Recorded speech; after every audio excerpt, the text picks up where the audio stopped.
Guys അന്ന് നമ്മൾ ഒരു സ്ഥലം വരെ പോണേ, ആശുപത്രി വരെ പോവാം. അപ്പോൾ ഇതിനിടെ ഈ കഴുത്തിൽ ഇങ്ങനെ ചെറിയ സ്കിന്നിന് ചെറിയ പ്രശ്നം. അപ്പോൾ അത് ഡോക്ടറെ കാണിക്കാറുണ്ട്. നമ്മൾ മക്കപ്പുഴ ഗവൺമെൻറ് ആശുപത്രിയിലാണ് പോകുന്നത്.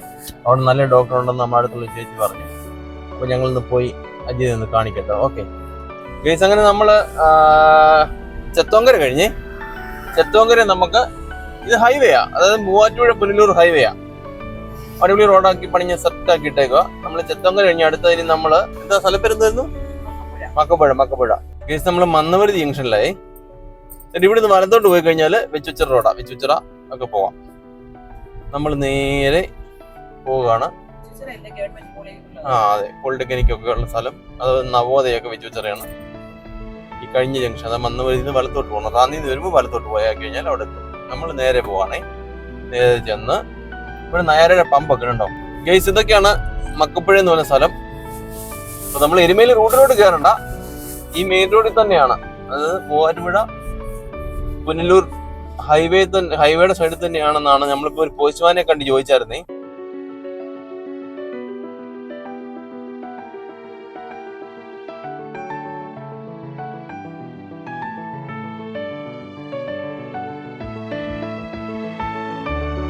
അതോ അതാണ് ഇട സൈഡ് കണ്ടോ? ഇതേ അതാ കട്ടിലിന്റെ പടം, ഹോസ്പിറ്റലിന്റെ സിമ്പിളാ അത് കണ്ടോ? കട്ടിലിന്റെ പടം എച്ച് എന്ന് എഴുതും കണ്ടോ?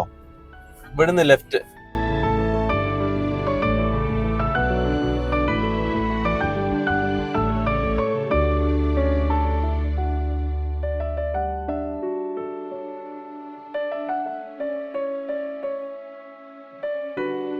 അങ്ങനെ നമ്മൾ മക്കപ്പുഴ ഗവൺമെന്റ് ആശുപത്രി അടുത്ത് വന്നു. ഇവിടെ ചെറിയ പാർക്കിംഗ് ഉണ്ട്, അവിടെ വണ്ടി ഇട്ടു.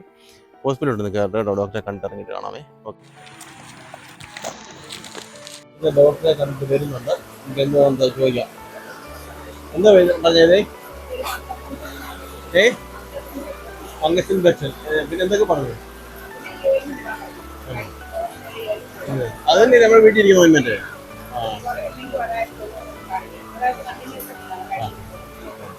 എന്തായാലും ഭയങ്കര മഴ. ഗൈസ്, അങ്ങനെ ഞങ്ങൾ ഹോസ്പിറ്റലിൽ ഡോക്ടറെ കണ്ടിറങ്ങി അങ്ങോട്ട് പോവാണേ. വലിയ കുഴപ്പമൊന്നുമില്ല. ഒരു ഓയിൻമെന്റ് തന്നു, അത് തെറ്റാനാ പറഞ്ഞേക്കുന്നത്, നോക്കട്ടെ. ഗൈസ്, അങ്ങനെ ഞങ്ങൾ ഡോക്ടറെ കണ്ട് ഇറങ്ങി. ഇനി വീട്ടിലോട്ട് പോവാണേ. വീട്ടിൽ ചെന്ന് ഉച്ചയൊക്കെ ആകാറായി, ഇനി ഫുഡൊക്കെ അടിക്കണം. പൊടിക്ക് ഷാർജ മേടി. കഴിഞ്ഞ ദിവസം പൊടി ഞങ്ങളോട് ഇല്ലായിരുന്നു, അമ്പാടിയായിരുന്നു. അന്ന് അവന് ഷാർജ മേടിച്ചു കൊടുത്തിട്ടുണ്ട്, ഇവന് പരാതി. അതൊന്ന് അപ്പം പൊടിക്കൊരു ഷാർജയും മേടിച്ചു കൊടുത്ത് ഞങ്ങൾ വീട്ടിലോട്ടങ്ങ് പോകും. അതെ, അവൻ അങ്ങനെ അതെന്നും ചോദിച്ചുകൊണ്ട് ഇന്ന് ഷാർജ ഇല്ല. ഓക്കെ, ഷാർജ ആയിരുന്നു അന്ന് മേടിച്ചേ? അല്ല, ഷാർജ അല്ല. അത് ശരി. എന്തായാലും ഇവന് ഷാർജ മേടിച്ചു. രാധമ്മ 2 പ്രാവശ്യം വന്നപ്പോ അമ്പാടിക്ക് ഷാർജ മേടിച്ചു കൊടുത്തു. ആ 2 ഷാർജ അമ്പാടി കുടിച്ചതിലാണ് ഞാൻ ഒരു ഷാർജ ഇവന് മേടിച്ചു കൊടുക്കാന്ന് പറഞ്ഞത്. പക്ഷെ അമ്പാടി ഇല്ലാതെ ഇവനാണ് നമ്മള് മുന്തിരി ജ്യൂസ് മേടിച്ചു കൊടുത്തത്. ഇവന് വയ്യാതെ പോയപ്പോ അപ്പൊ നമ്മള് അറിഞ്ഞിട്ടില്ല.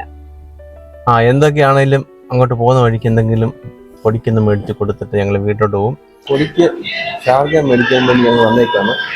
എന്താ, ഒരു പപ്സും മേടിച്ചു, ഹൈദിക്കും പപ്സ്, എനിക്കൊരു വെജിറ്റബിൾ സാൻഡ്വിച്ച് മേടിച്ചു, ഒരു 2 ഷാർജയും ഒരു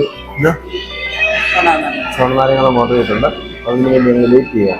ഓക്കെ, നമുക്ക് കഴിക്കട്ടെ. അങ്ങനെ ഷാർജ വന്നിട്ടുണ്ട്. ഷാർജ പൊടിക്കും എനിക്ക് വേണം. അതിലേക്ക് ഷാർജ വേണ്ടെന്ന് നാരങ്ങയോളം ലൈം ജ്യൂസ്, അതുകൊണ്ട് അതിലേക്ക് ലൈം ജ്യൂസ് വരും. ഞങ്ങൾ കഴിക്കട്ടെ. ഓക്കെ ബൈസ്.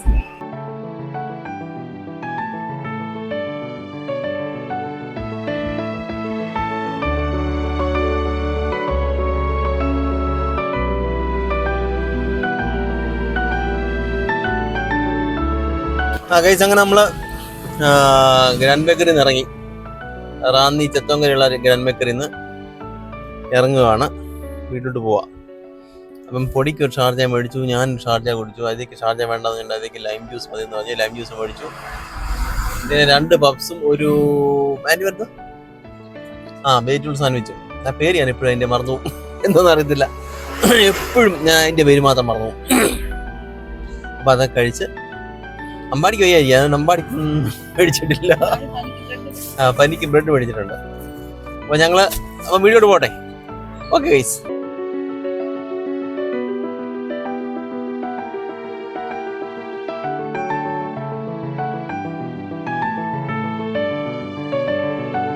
അങ്ങനെ നമ്മൾ ഹോസ്പിറ്റലിൽ പോയി ആംബുലൻസിൽ കയറി തിരിച്ച് വീട്ടിലെത്തി. ഓക്കെ, നമുക്ക് പുതിയൊരു വീഡിയോ ആയിട്ട് വീണ്ടും കാണാം. Bye bye.